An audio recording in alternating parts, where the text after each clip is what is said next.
This is the Truth Network. Hidden treasures of the Song of Songs, which is Solomon's.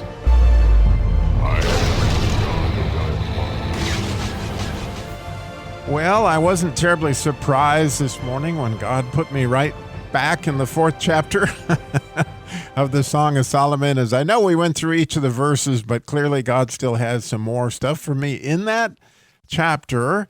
And so he had me revisit actually the beginning of the chapter, specifically the first verse. And so as we talked about yesterday, that as the chapter ended, it ended in an ayin verse, the 16th letter of the Hebrew alphabet, which has to do with the vision of, having, open the eyes of our heart, essentially, help us to see things as Jesus sees them. And specifically, then, what would Jesus like us to see in the 4th chapter?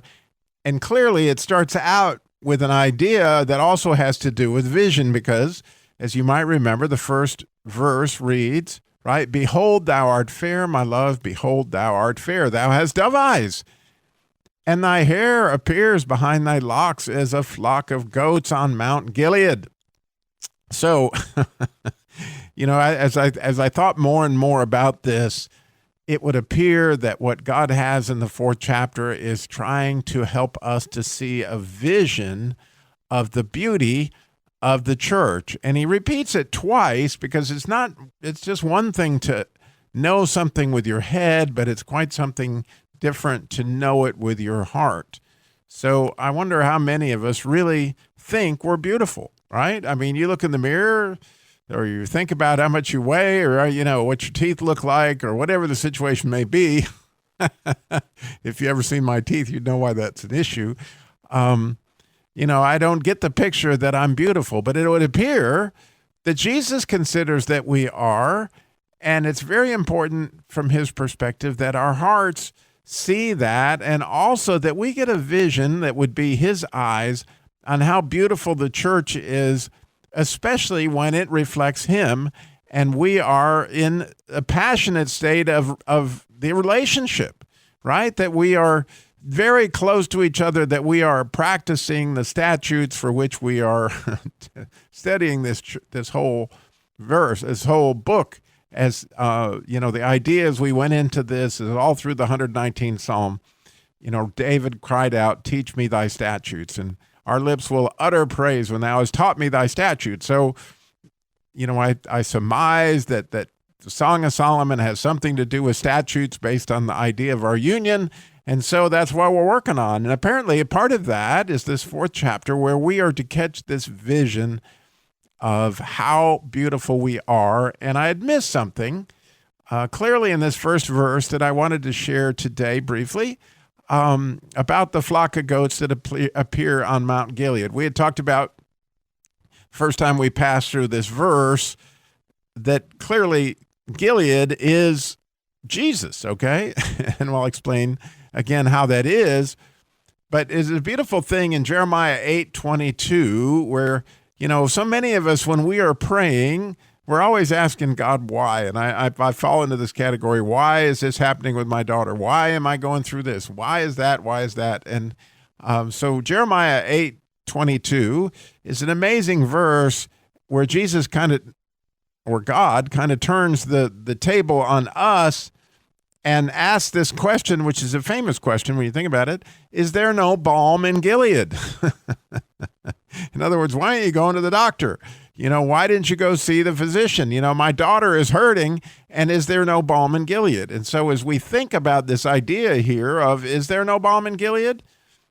And the idea that our hair appears behind this veil as a flock of goats on Mount Gilead, is this amazing thing the more I've thought about it. And actually, Michael Carbone, who's our CEO, pointed this out to me as we were talking about it, that your hair covers your head. It is kind of the crown of your head. And to some extent, in a woman, it's kind of her cover.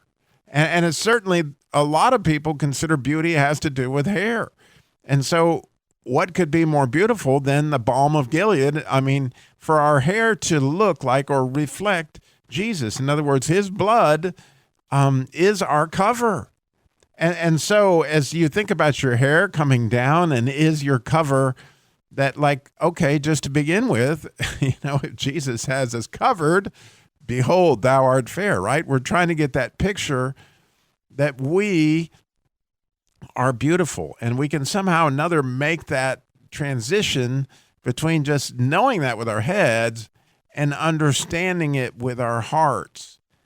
And how important is it that we get these eyes to see the beauty when we see it, especially because so many people in the church are so discouraged, right?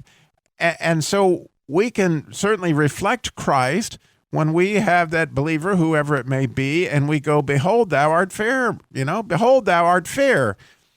And I've told this story before in the 119th Psalm, but I'll tell it again because I've never forgotten it. That, I taught high school Sunday school class years before I taught special needs. And this one time, God just put it on my heart to do what was called Mutual Admiration Society. And the way that worked was that I had each student put a sign on their back. It had bright red ribbon, actually, or it was wool. It was a yarn thing that held the sign on their back. And each student, and if you can imagine, these were high school seniors at the time, each had a pen, and they were to write on the back of their fellow student how they felt like they reflected Christ. And although my little kids at the time saw me with all these red yarns thinking, Daddy, there's no way these high school kids are going to do this, as I explained it to them. But when I explained it to the high school kids, on the contrary, oh my goodness, did they engage in this as they went around the room. Once everybody had their sign on and everybody had their pen, and everybody went right to one person and wrote, and then they went to another, and this went on for the entire Sunday school hour. They were writing, and they didn't want to stop writing as the time came to a close. And then, oh my, as each person was able to turn that piece of paper around and see what the other people had written about them, right? And so very, very cool part of that story is that 2 or 3 years later, we had a reunion with that Sunday school class after they'd all gone into college, and they were 2 or 3 years into college, and most of the students came to this reunion, and it was a pretty good class, size class, 20, 30 students, something like that, and they were all there at the reunion. And so, we had 5 or 6 teachers and who knows how many lessons, because we'd had those kids for 2 years we taught. But somebody said, of all the Sunday school lessons, that you were taught, which one do you remember the most, or which one had the most impact on you, right? And the first child, they raised their hand. They said, well, that one that Robbie did where we all wrote on each other's backs about how we reflect Christ. She said, I still, that sheet that I had on my back is a precious memory, and I keep it with me. It's always in my dresser drawer. And then one by one, the students all confessed that they had kept those sheets, with the point being that, oh my goodness, do we need to know how beautiful we are. Boy, do we need to know how we reflect Christ, right? And so, since everybody can't go read the Song of Solomon all day long, every day, it's kind of our opportunity to be the Mutual Admiration Society for the church. And so when you see somebody reflect Jesus, maybe you got a pen, you can write it on their back, but it would be nice if you told them or put it in writing as something that they might have, because it is so important, apparently, that we get this vision that Jesus is trying to share with us, that he sees his church as absolutely beautiful.